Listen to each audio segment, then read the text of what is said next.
I'm Matthew, winner and self-proclaimed world-renowned ice fishing expert and guide. Today, we're putting on a tip-up fishing masterclass. Not sure what a tip-up is? There you go. It's basically just another line to have out when you're ice fishing to help you cover more water and put more fish on top of the ice. When a fish bites, that flag goes off. And there is nothing more exciting than seeing that flag go off. It's like watching a bobber get pulled under the water. But for men. Now there's a lot to know when it comes to fishing with tip-ups, but today we're going over all of it, so sit back and get ready to take some notes.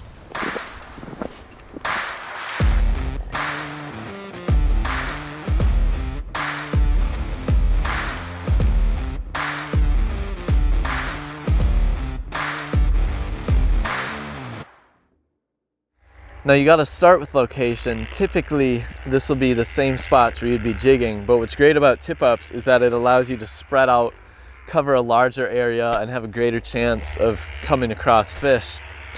Now for me, I'm usually looking for weed lines or humps of some sort, but really any transition, any change, whether that's in depth, structure, or even bottom composition. Now today, we are on a weed line / drop off, because those two usually relate to each other, and we got a little shallow flat. We got the tip-ups placed right in the edge of the weeds, and just trying to put ourselves in a reasonable spot where fish would be swimming around looking for food.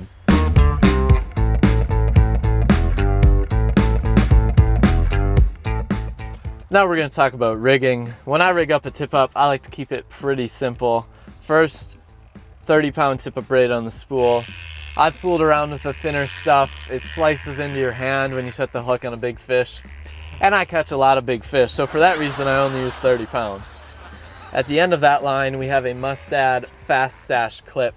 Emphasis on fast, because this makes it real fast to just take your leader off, switch to a different one, replace it because it's frayed. Highly recommend the fast stash clips. I've been using them for probably 8 years now.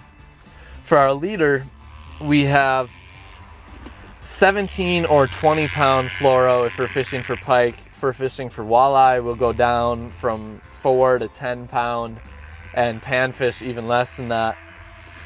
Usually we go about 18 inches. This one's a little longer. This is like 24. To start at the top, to attach to the fast stash clip, we use a ball bearing swivel. You don't want twist in your line when that fish is thrashing around under the ice. Just use a swivel. Then we have a slip shot pinched on about 8 inches above the treble hook, and at the bottom we have a singular treble hook. So that's how we rig up a tip-up.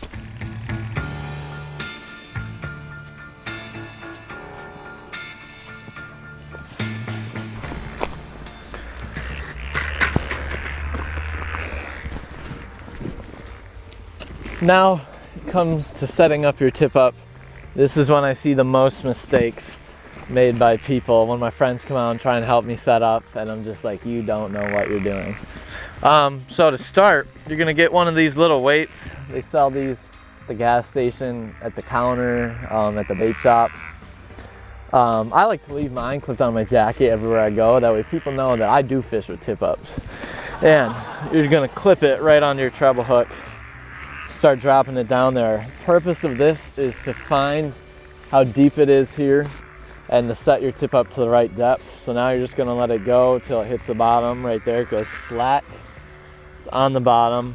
And now you're just gonna raise it up as much as you want. That's just raising your minnow up off the bottom. So I usually go about 2 feet, and then you're gonna take one of these super tiny little strike indicators, clip it on your line, and now when it comes to setting up your tip up, and additionally when you catch a fish and you're resetting up the tip up, you don't have to reset the depth. You have this marking your line. So now you're gonna pull this back up, take that weight off, clip it back in your jacket so you look like a pro. Now you're gonna get on a minnow. Today we're using medium shiners. We're fishing for northern pike, and I've found I catch more with the medium shiners as opposed to large shiners.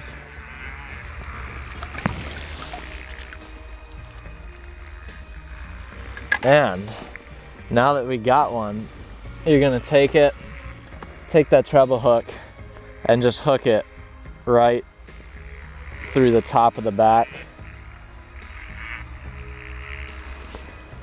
The minnows evenly bounce on there. And now you're just gonna drop that down there.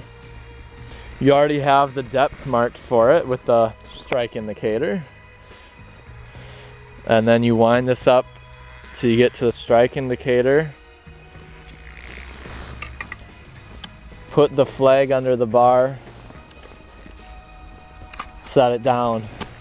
It's set. And in about 5 minutes, you'll have a fish.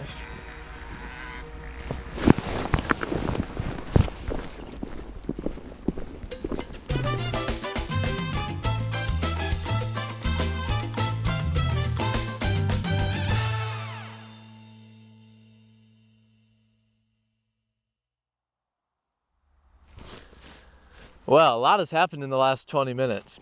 Got our first flag. I missed it.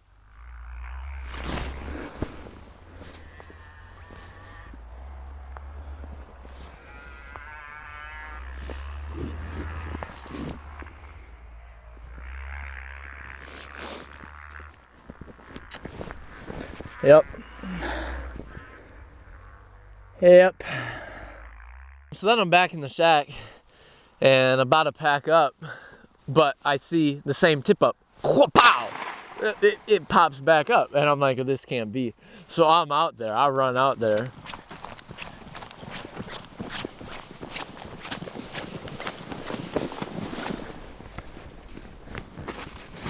You finally get a flag. You're gonna come up to it, slowly lift it up, pull out some extra line, set the hook on them. Oh yeah, a big hook set. And then just slowly pull them in. You ain't gotta force them in. Just let them fight. Oh, there we go. A little tiny northern pike, what we were after. There you go.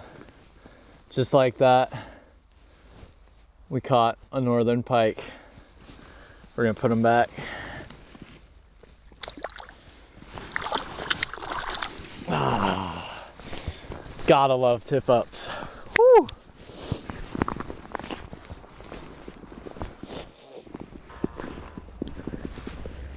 Well, that concludes part 1 of the tip up fishing masterclass. Hope you guys were able to learn something, take something away from this.